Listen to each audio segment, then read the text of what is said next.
Hi everybody, and welcome to our module on respiratory acid-base disorders.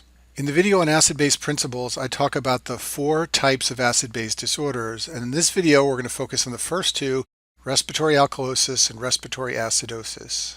The major features of a respiratory alkalosis are shown on the slide here. The pH will be elevated above the normal range, greater than 7.42, and the PCO2 will be low. These are the hallmarks of a respiratory alkalosis. And if you look at the Henderson-Hasselbalch equation at the bottom of the screen, what's going to happen in a respiratory alkalosis is the PCO2 will go down. That's the primary abnormality. Because CO2 is in the denominator of the Henderson-Hasselbalch equation, a decrease in PCO2 will lead to an increase in pH. That's why you get an alkalosis. And then finally, the bicarbonate level will fall as part of compensation. A respiratory alkalosis really only has one cause, and that's hyperventilation. Any patient who has a low level of carbon dioxide is overventilating the lungs and blowing off too much carbon dioxide. Now, there are many reasons patients can hyperventilate. Patients who are in pain may hyperventilate. Same is true of patients who are anxious. We'll talk in a little bit about high altitude exposure and aspirin overdose. Both of those can cause the CO2 level to fall. And then finally, patients who are on mechanical ventilation, if you set the ventilator to overventilate the patient, those patients can develop a respiratory alkalosis. And just by way of reminder, a normal respiratory rate is about 25 per minute. So patients who are breathing faster than that at rates like 30 and 40, these patients can develop respiratory alkalosis. Let's talk about how high altitude exposure can cause a respiratory alkalosis. So if you go to places on the globe where the altitude is high, the atmospheric pressure gets low. So for example, at sea level, the atmospheric pressure, as you may know, is 760. At the top of Machu Picchu in Peru, the atmospheric pressure is 560.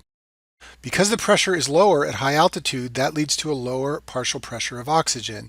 So for example, let's imagine that we have an alveoli in the lungs here, and blood is going past it to pick up oxygen. Partial pressure of oxygen in that alveoli at sea level is 100. But if you go up to the top of Machu Picchu, that level falls to 75. What this means is that even if your lungs work perfectly and you have no problems with gas exchange, the best PaO2 you can achieve in your arteries is 75 because you can't get higher than what is out there in the atmosphere. The primary problem, therefore, at high altitude is that patients develop hypoxia.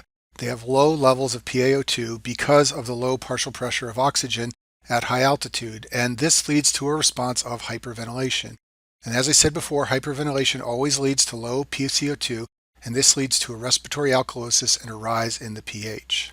And I've summarized on this table here some of the most important respiratory and acid-base parameters and how they change when a person ascends to high altitude. So the PO2 in the alveoli and the arteries decreases, as we said, the respiratory rate increases, carbon dioxide level falls, and the pH increases, causing an alkalosis.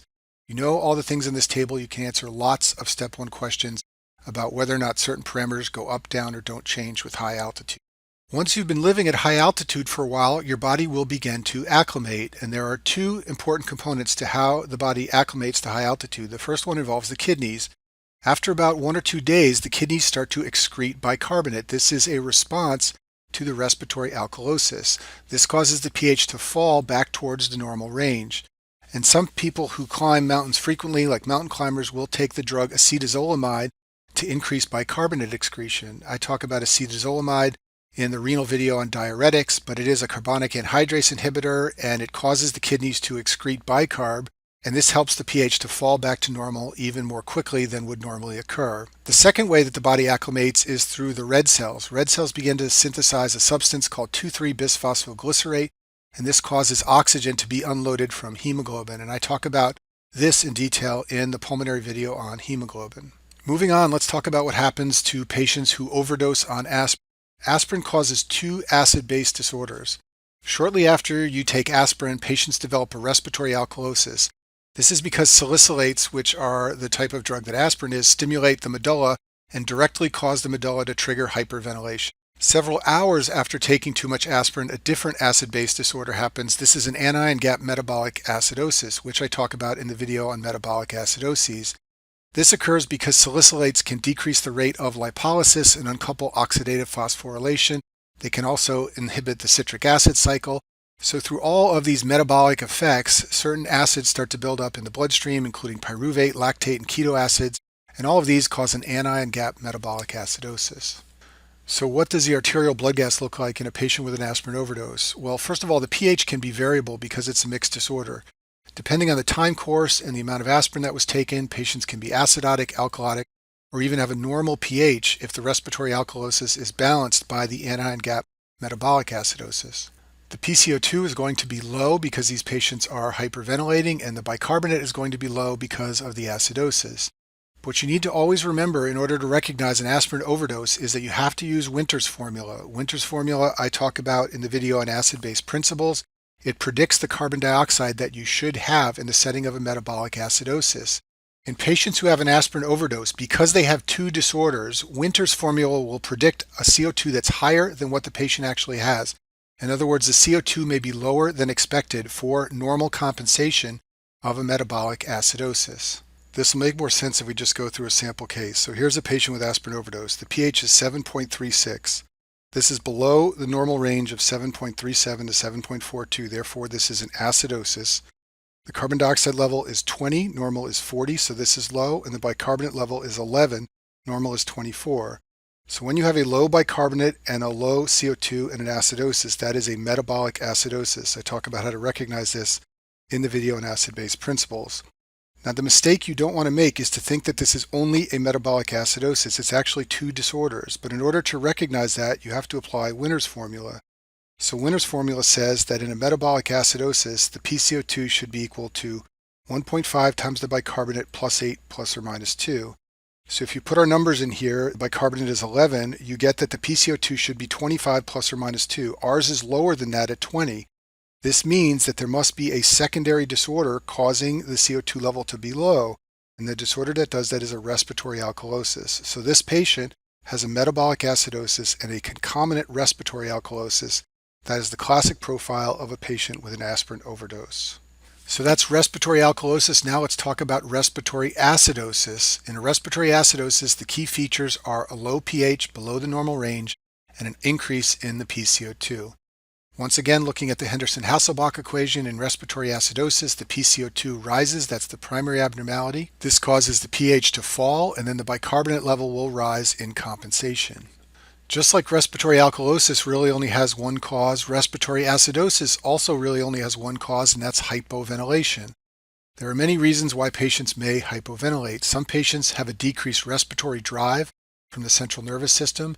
Many drugs do this, like opiates and barbiturates. They decrease the respiratory drive and cause a respiratory acidosis. And then there are patients who have central nervous system disease, which can affect the respiratory center. Second group of patients are those who have problems with their respiratory muscles. So even though they want to breathe at a faster rate, they can't because they have neuromuscular weakness. Some of the classic disorders to cause this are Guillain-Barré syndrome, polio, multiple sclerosis, or amyotrophic lateral sclerosis.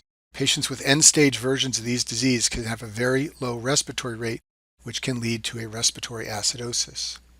Some other causes of respiratory acidosis are shown on the slide. Patients with lung disease have impaired gas exchange, and this can cause the CO2 level to rise, and once the CO2 level rises, you're going to get a respiratory acidosis. So high CO2 levels are often seen in patients with pneumonia, pulmonary edema, ARDS, or COPD.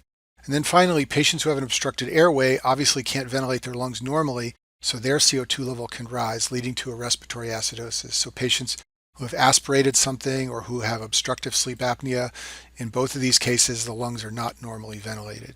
The renal compensation for a chronic respiratory acidosis is to raise the serum bicarbonate level. It's super high yield to know this for step one. So what are the kidneys going to do when faced with a chronic respiratory acidosis, for example, in a patient with lung disease?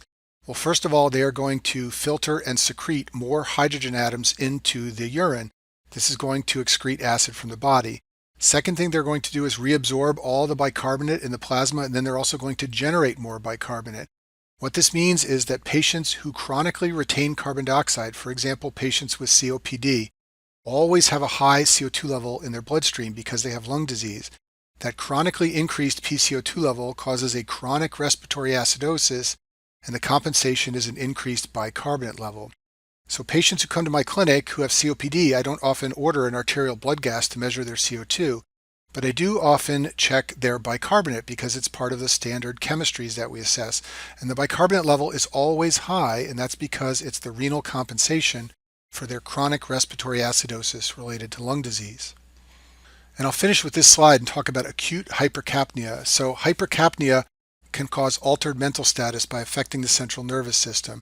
So patients who develop a respiratory illness and acutely raise their CO2 level can develop anxiety and headaches, and if it gets bad, they can become delirious or even go into a coma.